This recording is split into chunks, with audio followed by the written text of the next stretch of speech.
Today I will continue into part 2 of paying my respects to St. Louis legends at their final resting place. This video will be dedicated to the Calvary Cemetery in North St. Louis, which is right next to Bell Fountain Cemetery from the last video. In this video we will cover some notable names, as well as the resting place of a famous St. Louis cold case from the 80s. Let's start off with Auguste Chouteau.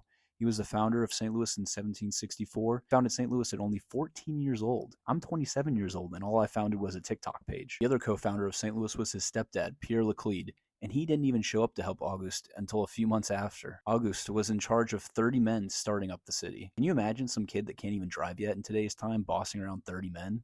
Insane. Next we have Tennessee Williams, the Pulitzer Prize winning playwright. We have Dred Scott, a slave who sued for his freedom in St. Louis, arguing that he should be freed since he lived in a free state for a time. He did not win freedom, unfortunately, in the infamous case. I'm really impressed, though, on how amazing this headstone looks. William Sherman was a Union general in the Civil War known for Sherman's March to the Sea. On the other side of the war, there's Daniel Frost, a Confederate general who got his ass kicked by my guy General Lyon that I talked about in my Kosciuszko video. St. Louis University's campus is named after this Confederate general because of, you guessed it, money. Mickey Carroll. He was a munchkin in The Wizard of Oz. Charles Lucas was a Missouri legislator who was killed in a duel by U.S. Senator Thomas Benton on Bloody Island in the Mississippi River. If it wasn't illegal now, I'm sure politicians would still duel. Thomas Biddle, another war hero that was killed in a duel by a congressman on the same island. Martin Wilkes Huron.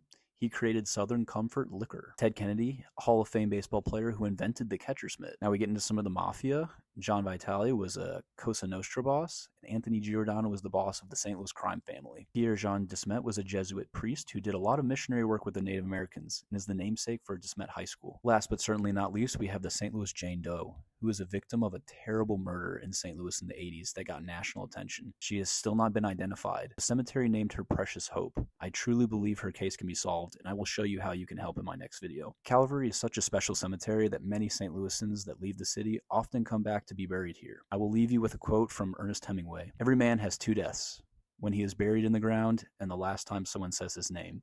In some ways, men can be immortal.